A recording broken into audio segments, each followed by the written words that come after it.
Hello, very good morning, guys. So this is lecture number 5 of design of compression member.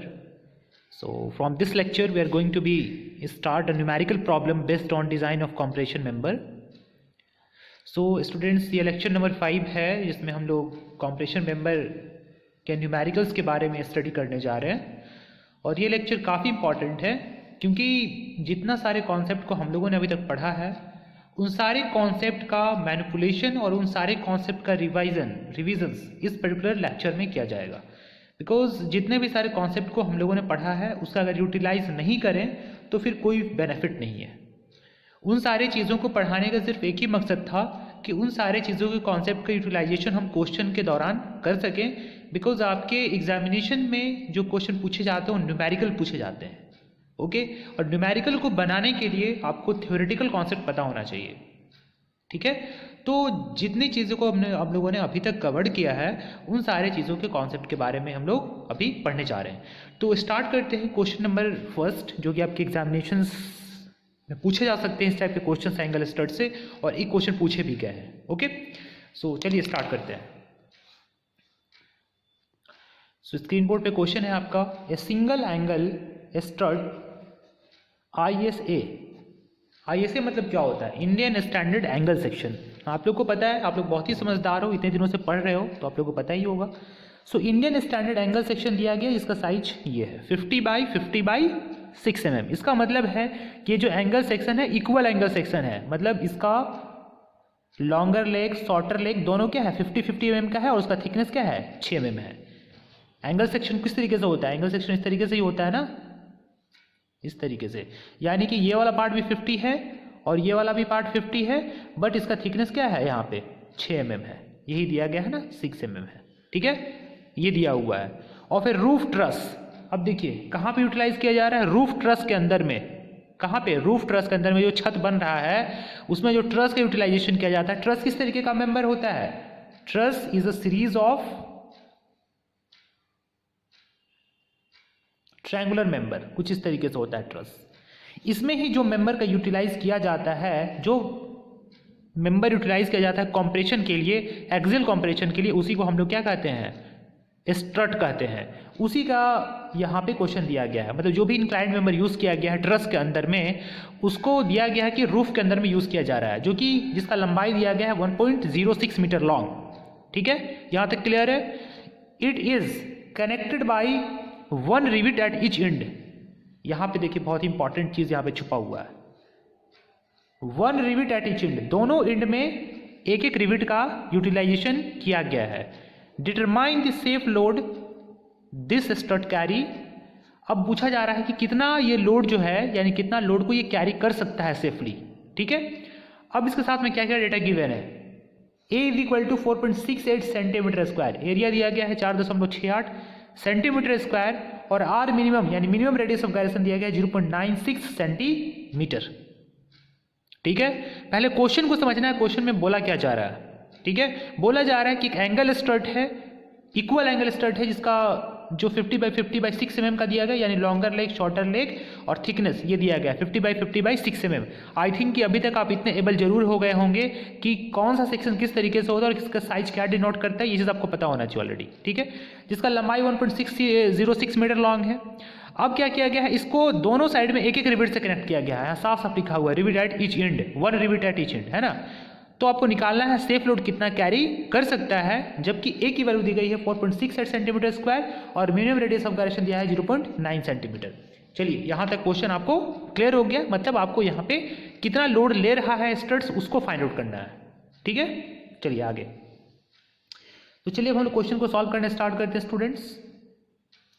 Effective length 1.06 metre यही दिया गया है ना।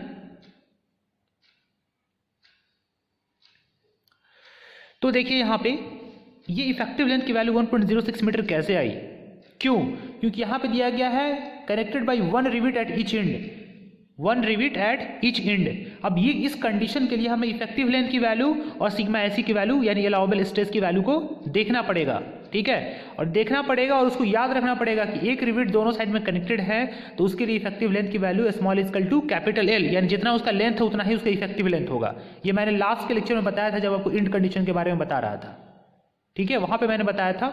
और वहाँ पे सिग्मा एसी की वैल्यू यानी अलाउेबल स्ट्रेस की वैल्यू भी मैंने आपको बताया था कि 0.85 टाइम्स ऑफ होता है सिग्मा एसी। ठीक है, ये कहाँ से आता है एक बार मैं रेफरेंस दे दूँ, बट उस चीज़ को आपको याद रखना है।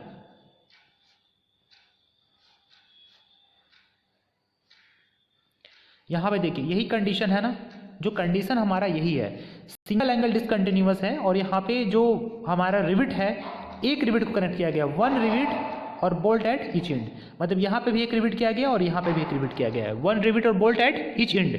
उसके लिए हम इफेक्टिव लेंथ की वैल्यू कितनी लेते हैं, small equal to capital L, यानी जितना उसका लेंथ है उतना ही हम उसका इफेक्टिव लेंथ की वैल्यू लेते हैं। और अलाउबल स्ट्रेस कितना लेते हैं, 0.8 टाइम्स ऑफ सिग्मा एसी, यानी जितना सिग्मा एसी की वैल्यू आएगी उसमें हम 0.8 टाइम्स से मल्टीप्लाई करेंगे, वो हमारा क्या होगा, अलाउबल स्ट्रेस होगा। और जो हमारा सिलेंडरनेस रेशियो है 180 से ज़्यादा नहीं होना चाहिए। यही कंडीशन आपके क्वेश्चंस में दिया गया है। तो आपके क्वेश्चन में दिया गया है यही कंडीशन कि एक रिविट से कनेक्ट किया है दोनों साइड में, तो जितना 1.06 मीटर उसका लेंथ का वैल्यू था वही उसका क्या हो जाएगा, इफेक्टिव लेंथ की वैल्यू हो जाएगी, क्योंकि यहाँ पे स्मॉल एल बराबर कैपिटल एल है, मतलब जितना उसका लेंथ होगा वही उसका इफेक्टिव लेंथ होगा। और अलाउबल स्ट्रेस की वैल्यू कितनी हो जाएगी, जितना सिग्मा एसी की वैल्यू निकलेगी उसमें हम 0.8 टाइम से मल्टीप्लाई कर देंगे। क्यों, क्योंकि हमारे क्वेश्चन में दिया गया वन रिविट और बोल्ट एट ईच एंड। ठीक है स्टूडेंट, अगर अभी भी आपको नहीं समझ में आ सकता है तो फिर बहुत दिक्कत है, क्योंकि मैंने बिल्कुल ग्राउंड लेवल पे जाकर समझाने की कोशिश की है, बिल्कुल आपको रेफरेंस से समझाने की कोशिश की है। ठीक है, तो अगर इस तरीके से क्वेश्चन आता है तो आपको इस तरीके से करना है।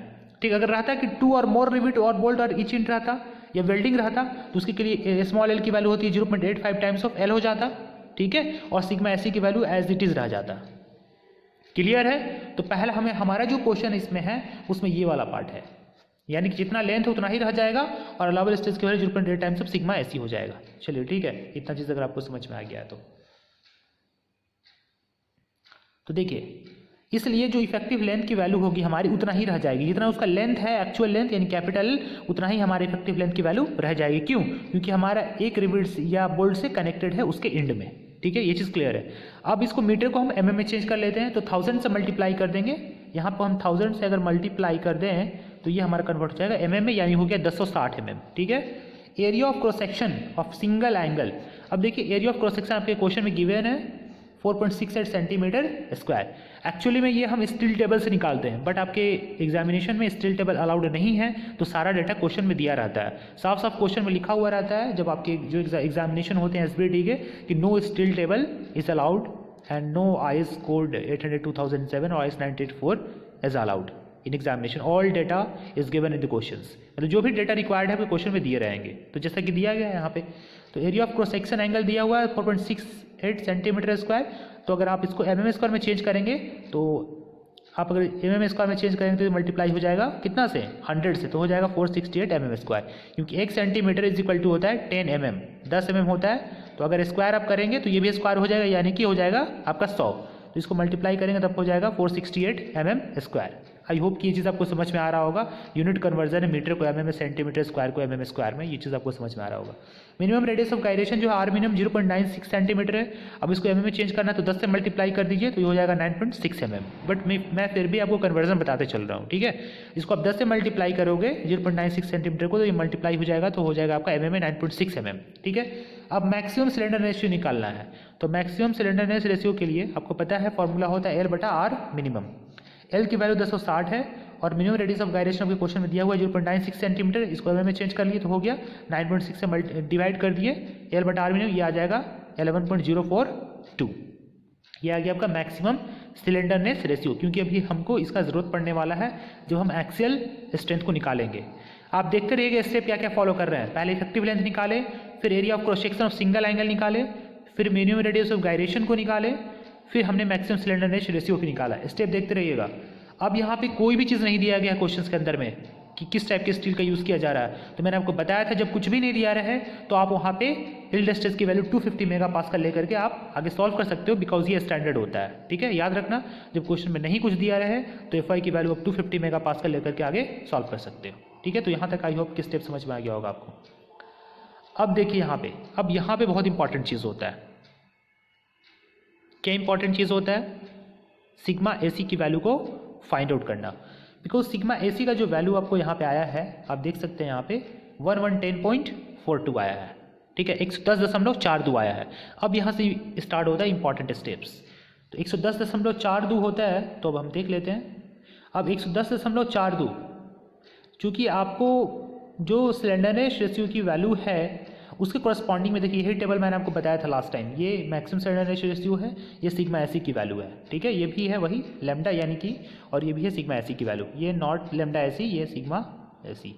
तो अब आपको जो है स्लेंडरनेस रेशियो की कॉरस्पॉन्डिंग में सिग्मा एसी की वैल्यू को फाइंड आउट करनी है। ठीक है, आपका वैल्यू है 110.42, कितना है 110.42। अब आपको देखिए यहाँ पे जो स्लेंडरनेस रेशियो है 100 का पता है कितना होता है, इसके कॉरस्पॉन्डिंग में आप अगर 100 रहता तो आप डायरेक्ट 80 निकाल लेते, है ना, लेकिन आपका 110.42 है, तो ये वैल्यू तो लाइज करेगा नहीं, है ना, यानी कि आपको 110.42 देखना है किस दो वैल्यू के बीच में पड़ रहा है। तो 110.42 किस दो वैल्यू के बीच में पड़ेगा, यहाँ तो 110 है और 120, इसी दो के बीच में पड़ेगा ना 110.42, जो भी आपका वैल्यू पर में निकालना है। तो देखो 110 के कॉरस्पॉन्डिंग में आपका आया है 72, आया नहीं, ये टेबल में दिया गया है। 120 के कॉरस्पॉन्डिंग में 64। स्टूडेंट ये टेबल आपके एग्जामिनेशन में दिया रहेगा, ठीक है, कंफ्यूज नहीं होना इसके लिए। आपको निकालना है 110.42 के कॉरस्पॉन्डिंग में, यानी आपका स्लेंडरनेस रेशियो 110.42 है, तब कितना होगा यहाँ पे ये वैल्यू, ये निकालना है आपको। ठीक है, यही चीज़ आपको निकालना है यहाँ पे, क्योंकि आपको 110 के कॉरस्पॉन्डिंग आता तो आप निकाल सकते थे, 72 ले लेते डायरेक्ट सिग्मा एसी की वैल्यू। ठीक है, 120 आता तो आप 64 ले लेते, बट 110.42 है, तो इसके लिए हमको क्या करना पड़ेगा, इंटरपोलेशन करना पड़ेगा। ठीक है, कैसे करेंगे इंटरपोलेशन, ये चीज़ देख लेते हैं हम लोग।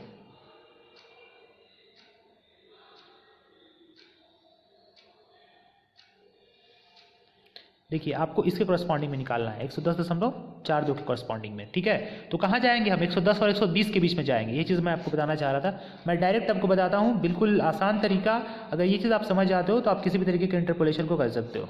ठीक है, तो चलिए 110.42 किसके किसके बीच में है, 110 और 120 के बीच में है, तो 110 के कॉरस्पॉन्डिंग में 72 है, 120 के कॉरस्पॉन्डिंग में 64 है। आप सिंपली यहाँ पे क्या करो, बीच में लिख दो इसको, वैल्यू को आपको फाइंड आउट करना है। कौन सा वैल्यू फाइंड आउट करना है आपको, इसको हम दूसरे कलर से लिखते हैं। कौन सा कलर से लिखते हैं, ग्रीन से लिख देते हैं, है ना। यहाँ पे लिख देते हैं 110.42, ये पॉइंट है, ठीक है, याद रखिएगा। और आपको इसके कॉरस्पॉन्डिंग में आपको ये वाला वैल्यू, बीच वाला वैल्यू, ये इस यहाँ पे दे दिए क्वेश्चन मार्क, ये आपको निकालना है। ठीक है, यही निकालना है ना आपको, बहुत ही आसान है, बहुत ही आसान है निकालना, मैं आपको बता रहा हूँ। यानी इसको मान लो x, जिसको आपको निकालना है उसे x मान लो, यानी कि x इक्वल टू कैसे निकालेंगे, बहुत ईजी मेथड है। क्या करना है आपको, करना यही है, आपको पहले 72 लिखना है, सबसे ऊपर वाला वैल्यू, जो सिग्मा एसी के ऊपर वाली सबसे ज़्यादा वैल्यू कितनी है 72 माइनस इसके नीचे वाला वैल्यू कितना है 64 डिवाइड कर देना है। इस दोनों में से जो ज़्यादा वैल्यू उसके कम वाले वैल्यू से डिवाइड कर देना है। 110 120 में ज़्यादा कौन है, 120 माइनस 110। ठीक है, ठीक है। एक चीज़ याद रखिएगा स्टूडेंट, यहाँ पे एक चीज़ छूट गया है, ठीक है, थोड़ा सा मिस्टेक हो गया है, मैं फिर से कर दे रहा हूँ, ठीक है। यही था ना 110 का 72 और 120 का में 64, ठीक है ना। ये वैल्यू को निकालना था 110.42 के कॉरस्पॉन्डिंग में, ये वाला वैल्यू आपको वाट था, यानी कि क्वेश्चन मार्क था, यानी कि x था, यही निकालना था ना। यानी कि x इज इक्वल टू, आप लिख सकते हो, पहले लिखो 72 जो सबसे हाईएस्ट वैल्यू, 72 लिख दो माइनस, ठीक है, फिर लिखो, फिर हाईएस्ट वैल्यू 72 माइनस, फिर नीचे वाला वैल्यू 64, इसको डिवाइड कर दो किससे, ये वाला वैल्यू से, इस दोनों में से जो हाईएस्ट है उसको लोएस्ट से, 120 माइनस 110। अब इस पूरे वैल्यू को मल्टीप्लाई कर दो, ये मतलब ये जो हम किए हैं इसको मल्टीप्लाई कर दो किससे, जिसको आपको निकालना है, कौन सा वैल्यू आपको निकालना है, 110.42 की वैल्यू निकालनी है, यहाँ मल्टीप्लाई करो 110.42 माइनस, यहाँ पे पॉइंट, ठीक है, माइनस ये वाला जो लोएस्ट आपका वैल्यू है, ये जो लोएस्ट वैल्यू है 110 है ना लोएस्ट वैल्यू, तो 110, ठीक है। यानी इसको आप सॉल्व करोगे तो ये आपका आ जाएगा टोटल, आपको इसको सॉल्व करोगे तो x की वैल्यू आपको जो निकालनी थी वो वैल्यू यहाँ पे आ जाएंगी। मतलब करना यही है कि पहले जो सिग्मा ऐसी की हाईएस्ट वैल्यू उसको लिखना है, 72 को लिखना है, ठीक है। फिर 72 माइनस क्या करना है, 64 करना है और डिवाइड कर देना है जो लेमडा की वैल्यू मैक्सिमम है उसमें से मिनिमम को, 120 माइनस 110 गुने फिर जिस वैल्यू को आपको फाइंड आउट करना है उसमें से घटा देना है इस वाले लोएस्ट वैल्यू को, ठीक है। तो ये आपका आ जाएगा, जिस वैल्यू को आपको निकालना है, जिस वैल्यू को करस्पॉन्डिंग में आपको सिग्मा ऐसी की वैल्यू निकालनी है वो वैल्यू आपकी आ जाएंगी, ठीक है। यही चीज़ ऊपर में किया गया होगा, बट आपको टेबल यही डिफरेंस लेना है, इसके अकॉर्डिंग ही निकालना है। इस तरीके से आप निकालोगे तो एग्जामिनेशन में आसानी से बना सकते हो, कहीं कोई फार्मूला याद रखने की जरूरत नहीं है, ठीक है। जैसे मैंने स्टेप को फॉलो किया वैसे स्टेप को फॉलो करो और आप एक्स की वैल्यू यानी कि जिसके करस्पॉन्डिंग में आपको निकालना है उसके करस्पॉन्डिंग में आप सिग्मा ऐसी की वैल्यू को फाइंड आउट करो, ठीक है। बहुत ही ईजी है, आप लोग ट्राई करोगे तो बन जाएगा। देखो यही चीज़ यहाँ भी है, ठीक है ना, यही चीज़ किया है मैंने यहाँ पे भी, देखो यही चीज़ है, उस टेबल से लिया गया है। सिग्मा ऐसी एट लेमडा 1 इक्वल टू 110 और सिग्मा ऐसी 72 है और लेमडा 2 का वैल्यू 120 है, तो इसके करस्पॉन्डिंग में 64 है, ठीक है ना। तो देखो यहाँ पे बहुत ही आसान है, मैंने जो टेबल आपको बताया था वही टेबल को फॉलो करना है, ठीक है ना, कुछ नहीं करना, उस टेबल को फॉलो करना है। तो जो टेबल था इस तरीके से था, मैं एक बार और बता देता हूँ आपको। इसमें क्या था, ऊपर वाले में था स्लेंडरनेस रेशियो, ये था लेमडा, ये था सिग्मा ऐसी। तो लेमडा का वैल्यू क्या था, पहले 110 था, ठीक है, फिर नीचे में 120 था, इसके कॉरस्पॉन्डिंग में 72 है, इसके कॉरस्पॉन्डिंग में क्या है 64 है। अब देखो जिसको आपको निकालना है उसको यहाँ पे पुट कर दो, सीधे यहाँ पे पुट कर दो। कितना निकालना है, इस दोनों के बीच में 110.42 और यहाँ पे निकालना है ना, इसको x कर दो, ठीक है, जो वैल्यू को निकालना है x कर दो इसको, ठीक है। अब कैसे करोगे, अब यहाँ पे बहुत ही आसान है, मैंने आपको बताया है। x बराबर क्या लिखोगे, x बराबर क्या लिखोगे, पहले 72 जो सबसे हाईएस्ट वैल्यू सिग्मा ऐसी की हाईएस्ट वैल्यू कौन सा है 72 है, 72 लिख दिए, माइनस फिर जो 72 वैल्यू है उसमें से 64 को घटा दो, मतलब हाईएस्ट में से लोवेस्ट सिग्मा ऐसी की वैल्यू घटा दो, यानी 72 माइनस 64। फिर जो लेमडा वाला हाईएस्ट वैल्यू उसमें से लेमडा वाला लोएस्ट वैल्यू को घटा दो। हाईएस्ट कौन सा है 120 है और लोएस्ट कौन सा है 110 है, तो 120 माइनस 110 कर दो। फिर इसको मल्टीप्लाई कर दो, किससे, किससे मल्टीप्लाई करोगे, जिसको आपको निकालना है, किसके कॉरस्पॉन्डिंग में निकालना है 110.42 के कॉरस्पॉन्डिंग में, तो इसको आप लिख दो 110.42, ठीक है। इसमें से माइनस कर दो, कौन सी वैल्यू माइनस करोगे, माइनस जो लोएस्ट वैल्यू कौन सा है 110, तो 110 को माइनस कर दो। फिर आपको इसको सॉल्व करोगे तो वही आपका आ जाएगा जो वैल्यू आपको निकालना है, यानी 71.664 मेगा पास्कल। देखो 110.42 माइनस 110 यही वैल्यू आ जाएगा 0.42, और जब पूरा को सॉल्व करोगे ये वाला वैल्यू यही है ना, यही वैल्यू आ जाएगा ना। इसको जब सॉल्व करोगे आप तो ये वैल्यू आपका आ जाएगा 71.664 मेगा पास्कल्स, ठीक है। मैंने आपको हर तरीका बताया है किस तरीके से इंटरपोलेट करते हैं, आपको जिस तरीके से अच्छा लगे आप ऐसे निकाल सकते हो, बट ये टेबल जरूर बनाना है इस तरीके से, है ना। लेमडा की वैल्यू लिखना जिस दो के वैल्यू के बीच में लाइज कर रहा है, और उसके कॉरस्पॉन्डिंग में जिसके वैल्यू कॉरस्पॉन्डिंग निकालना वो वाला वैल्यू लिख देना, और उसके कॉरस्पॉन्डिंग में एक्स की वैल्यू लिख देना, और ये वाला जो स्टेप्स है ये फॉलो करना, आपका क्वेश्चन बन जाएगा, ठीक है। मैंने जैसे बताया है वैसे ही करना है, ठीक है। ये जो पूरा स्टेप है उसको फॉलो करना है। यहाँ पे ये डायरेक्ट लिखा है 120 माइनस 110, ये 10 आया डिनोमिनेटर में, तो 110 यहाँ पे 120 माइनस 110 कितना आता है 10 होता है, तो वही लिखा है डिनोमिनेटर में, और यहाँ पे 110.42 माइनस 110 तो ये आया 0.42, तो इसको 0.42 यहाँ पे लिखा है। बट आपको मैंने जैसे डिटेल्स में बताया है ये वाला प्रोसेस को लिखना है, तब जाके ये वाला स्टेप लिखना है। यहाँ पे एक स्टेप छोड़ा गया है, ठीक है। पहले आपको ये वाला स्टेप क्या करना है, तब जाके आप ये स्टेप करोगे तब आपको समझ में आएगा। जैसे मैंने लिखा है 72 माइनस 64 डिवाइडेड बाई 120 माइनस 110 गुने 110 माइनस 110.42 माइनस 110, तब ये करोगे तो 72 माइनस 64 और डिवाइड बाई 120 माइनस 110 10 आएगा, और 110.42 माइनस 110 कितना आ जाएगा 0.42 आएगा। तब ये सॉल्व करोगे तो ये वैल्यू 71.664 मेगा पास्कल आएगा, ठीक है। ट्राई करो, कहीं भी दिक्कत होगा तो फिर बताएंगे, ठीक है। ये वाला टेबल जरूर बनाना इस तरीके से, ठीक है, आपको समझ में आ जाएगा, कहीं कोई दिक्कत नहीं होगा, ओके। सो ये वैल्यू इंटरपोलेट किया गया, तो इंटरपोलेशन के बाद में ये वैल्यू आया है 71.664 मेगा पास्कल। स्टूडेंट्स मैंने इंटरपोलेशन 5-7 बार बता दिया है, ठीक है। अब आपके ऊपर आप कितना प्रैक्टिस करते हो, अगर आप नहीं करते हो तो फिर मेरे बताने से कोई फायदा नहीं है, ठीक है। और ये सब डेटा कहाँ से आया है, ये सब डेटा स्टिल टेबल से आया है। मैंने नीचे दिखाया था ना आपको भी टेबल में कि 110 के कॉरस्पॉन्डिंग में सिग्मा एसी की वैल्यू 72 आई थी, और 120 के कॉरस्पॉन्डिंग में सिग्मा एसी की वैल्यू 64 आई थी, ठीक है। ये चीज़ आपको याद नहीं रखना है, ये टेबल दिया रहेगा क्वेश्चन में, बस उसके कॉरस्पॉन्डिंग पता होना चाहिए। ये 110.42 है तो किसके किसके बीच लाइज कर रहा है, ये चीज़ आपको पता होना चाहिए। ये चीज़ आपके अपने मेंटल एबिलिटी पे डिपेंड करेगा कि कैसे आप चीज़ों को डिसाइड करते हो। मतलब जो भी इंटरमीडिएट वैल्यू निकालना है उस दो के बीच में पढ़ना चाहिए। 110.42 था तो 110 और 120 के बीच में पढ़ा था। अगर 122 रहता तो 120 और 130 के बीच में पढ़ता, तो उसके कॉरस्पॉन्डिंग हम लोग निकालते। जैसा वैल्यू आएगा उसके कॉरस्पॉन्डिंग हम लोग निकालेंगे, ठीक है।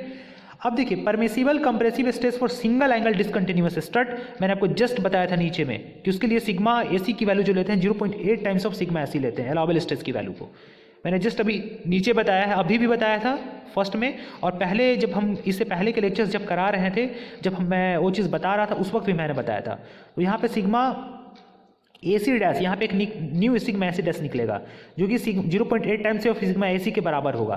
तो 0.8 टाइम्स सिग्मा एसी की वैल्यू अब क्या है 71.664, तो इसको मल्टीप्लाई करोगे तो ये आ जाएगा 57.33 मेगा पास्कल्स, ठीक है। चूंकि सारे वैल्यू मेगा पास्कल्स में है तो ये भी वैल्यू मेगा पास्कल्स में ही आएगी। ये कहाँ से आया है, ये जो वैल्यू है ये 0.8 टाइम्स सिग्मा एसी कहाँ आया है, ये आया है कि जब कोई भी सिंगल एंगल डिसकंटिन्यूअस स्ट्रट हो उसमें अलाउबल स्ट्रेस की वैल्यू 0.8 टाइम्स सिग्मा एसी लेते हैं एज पर कोड। मैंने अभी जस्ट नीचे बताया था जब इफेक्टिव लेंथ की वैल्यू मैं बता रहा था कि स्मॉल एल बराबर कैपिटल एल, और अलाउबल स्ट्रेस की value 0.8 time of sigma AC, और जो सिलेंडरनेस रेशियो है वो 180 से ज़्यादा नहीं होना चाहिए, ये मैंने बताया था। यहाँ तक हो गया है स्टूडेंट्स। तो यहाँ पे फाइनल कंक्लूजन हम पहुँच चुके हैं फाइनल रिजल्ट्स की ओर में। तो सेफ लोड की वैल्यू हम लोग निकालते हैं P बराबर सिग्मा एसी इंटू ए, ये मैंने आपको बताया ऑलरेडी कि आपको एक्सेल कंप्रेसिव स्ट्रेस की वैल्यू पता हो गई। अब उसको इफेक्टिव एरिया से अगर मल्टीप्लाई कर दो तो आपको वहाँ पे सेफ लोड की वैल्यू पता चल जाएंगी। सो 57.33 मेगा पास्कल्स ये आपको पता चल चुका है ऑलरेडी, ठीक है। 57.33 उसको एरिया से मल्टीप्लाई कर दो तो एरिया कितना था 468 क्या था mm स्क्वायर। इसको जब आप मल्टीप्लाई करोगे मेगा पास्कल्स को mm स्क्वायर से मल्टीप्लाई करोगे तो आपका वैल्यू कन्वर्ट हो जाएगा, ये टोटल न्यूटन में आएगा। किस में आएगा, न्यूटन में। तो 26830.5 न्यूटन आएगा। अब इसको आप 1000 से डिवाइड कर दोगे, यानी 26830 को 1000 से डिवाइड कर दोगे तो ये वैल्यू आपका कन्वर्ट हो जाएगा, क्योंकि ये वैल्यू को 26830 ये डिवाइड कर दो 1000 से, ये हो जाएगा 26.830, ये कन्वर्ट हो जाएगा किलो न्यूटन में, ठीक है। तो मुझे लगता है कि आपको ये चीज़ समझ में आ गया होगा, ठीक है। एक चीज़ आप याद रखना, कंफ्यूज मत होना, मेगा पास्कल्स को मल्टीप्लाई कर दोगे आप mm स्क्वायर से तो ये ऑलरेडी न्यूटन में कन्वर्ट हो जाता है, ठीक है। ये याद रखना, ठीक है। कैसे कन्वर्ट होता है इसको मैं एक बार आपको दिखा दूंगा, मेगा पास्कल्स को mm स्क्वायर से कन्वर्ट करने से कैसे न्यूटन में कन्वर्ट होता है, ठीक है। ये मैं आपको कन्वर्जन दिखा दूंगा। अभी आपको याद रखना मेगा पास्कल से mm स्क्वायर से कन्वर्ट मल्टीप्लाई करोगे तो ये न्यूटन में कन्वर्ट हो जाएगा, ठीक है। तो मुझे लगता है ये क्वेश्चन आपको ऑलरेडी अच्छे से समझ में आ गया होगा किस तरीके से हम लोग सेफ लोड की वैल्यू को फाइंड आउट करते हैं, ठीक है। तो ये चीज़ क्लियर होगी आप लोगों का। एक्चुअली में स्टूडेंट इसके साथ में एक और क्वेश्चन है, बट मैं वो क्वेश्चन नहीं कराऊंगा अभी, बिकॉज एक क्वेश्चन कराना ज़्यादा इंपॉर्टेंट था, समझा करके किस तरीके से हम लोग करते हैं, है ना। अगर ये चीज़ आपको समझ में आ गया है तो स्टूडेंट आगे आप आसानी से कर सकते हैं। अगर आपको ये चीज़ नहीं समझ में आया है तो इस वीडियो को 2-3 बार देखें कि किस तरीके से इस चीज़ को निकाला गया है, ठीक है। अगर ये चीज़ आपको समझ में आ जाएगा तो आगे भी क्वेश्चन समझ में आ जाएंगे, ठीक है। तो चलिए एक कन्वर्जन मैं अभी दिखा करके इस लेक्चर को ख़त्म करता हूँ कि मेगा पास्कल्स को अगर आप mm स्क्वायर से मल्टीप्लाई कर रहे हो तो न्यूटन में कैसे कन्वर्ट हो जा रहा है ना। ये क्वेश्चन तो है ना आपके मन में। तो मेगा पास्कल्स, मेगा में कितना होता है 10⁶, ठीक है। 1 मेगा इजकल टू 10⁶, पास्कल होता है न्यूटन व्हाट पर मीटर स्क्वायर, ठीक है। फिर आप इसको mm स्क्वायर से मल्टीप्लाई कर रहे हो, क्लियर है ना। कहीं दिक्कत है, नहीं दिक्कत है। अब देखो यहाँ पे 1 मीटर स्क्वायर को आप कितना लिख सकते हो, 1 मीटर में होता है 1000 mm, ठीक है। लेकिन 1 मीटर स्क्वायर को जब लिखोगे यानी 1 मीटर बराबर होता है 10⁻³ mm, है ना, यानी 1000 mm। तो 1 मीटर स्क्वायर बराबर कितना हो जाएगा, यानी ये वाला पार्ट भी 10⁻³ का भी स्क्वायर हो जाएगा तो कितना हो जाएगा 10⁻6 mm स्क्वायर हो जाएगा ना। यानी 1 मीटर और 10⁻³ mm, तो 1 मीटर स्क्वायर इक्वल टू क्या 10⁻³ का स्क्वायर यानी 10⁻6 का mm स्क्वायर। तो ये वैल्यू कितना हो जाएगा 10⁻6 mm स्क्वायर। तो ये mm स्क्वायर कैंसिल हो जाएगा और 10⁻6 यहाँ से कैंसिल हो जाएगा तो बच क्या जाएगा, सिर्फ यहाँ पे न्यूटन बच जाएगा, ठीक है। इसलिए मैं बोल रहा था कि मेगा पास्कल को जब mm स्क्वायर से कन्वर्ट करोगे तो ये न्यूटन में कन्वर्ट हो जाता है, ठीक है। तो आपको ये चीज़ समझ में आ गया होगा, आसानी तरीके से, है ना। मेगा बराबर 10⁶ और पास्कल बराबर न्यूटन पर मीटर स्क्वायर और गुण mm स्क्वायर, और 1 मीटर स्क्वायर बराबर 10⁶ mm स्क्वायर, क्योंकि 1 मीटर बराबर 1000 mm, तो 1 मीटर स्क्वायर बराबर 10⁶ mm स्क्वायर, तो mm स्क्वायर कैंसिल हो गया और 10⁶ यहाँ से और यहाँ से कैंसिल हो गया, तो बच गया हमारा न्यूटन। तो यही बोल रहे थे कि मेगा पास्कल को अगर mm स्क्वायर से मल्टीप्लाई करोगे तो न्यूटन में कन्वर्ट हो जाएगा। जब न्यूटन में आ गया तो आप उसको कन्वर्ट कर सकते हो किलो न्यूटन में, 10⁻³ से डिवाइड कर दो तो न्यूटन में कन्वर्ट हो गया था। ठीक है, तो चलिए इसके बाद एक और क्वेश्चन है एंगल स्टड्स पे, जो कि डबल एंगल से रिलेटेड है। इसी में मैंने इनबिल्ट किया था, बट इस क्वेश्चन को मैं अभी नहीं करूँगा बिकॉज फिर आप लोगों को दिक्कत हो जाएगा। मैंने बहुत सारे कॉन्सेप्ट को इसमें ऑलरेडी बता रखा है, तो 1-2 बार वीडियो को देख के समझ में आ जाएगा। चलिए ठीक है students, thank you everyone for watching this session. God